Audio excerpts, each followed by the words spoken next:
Hi, my name is Vera and I'm in the Industrial Organizational Psychology Master's Program here at the University of West Florida.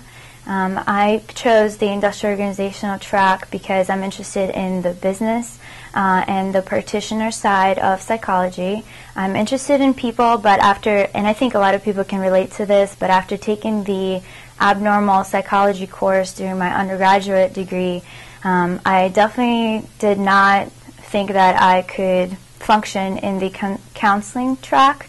Although I enjoyed speaking with people, I enjoyed interacting and learning about social behaviors, I did not want to consult any kind of abnormal behaviors that people had.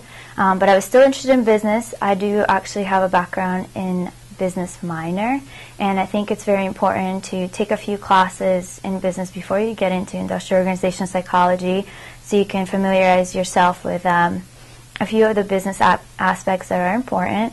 But the great thing about the industrial organizational track is that you have this marriage between scientific methods and then a marriage between the practitioner aspect. And in a master's program especially, you will get a lot of experience working with real companies and functioning as a practitioner and applying those scientific findings to the real world. Eventually what I want to do is executive coaching. So this program is great because you get to learn how to present yourself. You learn a lot of presentation skills. You learn a lot of professional writing skills, analysis skills, for example, doing a job analysis. So that's going to help me a lot when I'm go into my profession as executive coaching or life coaching. The advice that I would give to undergraduate students who are thinking about a graduate degree in psychology, especially if they're thinking about a graduate degree in industrial organizational psychology, what I recommend you do is first research the program. Obviously, research each program at each university because they do vary in some concepts such as the coursework and the kind of values that the school holds.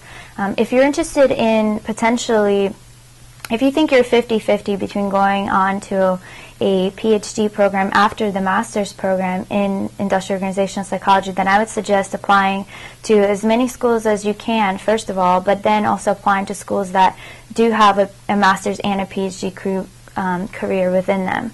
Because that way, during your master's program, if you decide that you want to move on to a PhD, then it would be a lot easier to move on in the same school than as applying from one master's program to another PhD. It still happens, and you can do it, so don't worry if you don't get into any master's programs that don't go into a PhD program, but just be wary of that. One thing I would suggest is what I've already said is looking into some business courses or taking a business class, especially for industrial organizational psychology. I would suggest looking into some professional societies such as the Society for Human Resource Management, SIOP, which is Society for Industrial Organizational Psychology, and also American Society for Training and Development. And if you look into those societies and check out their student chapters, they're very helpful, and you may be able to get some great resources or internship opportunities before you even get to your master's or PhD program. I would also suggest paying attention to your research methods and research design courses and also your statistic courses during your undergraduate degree.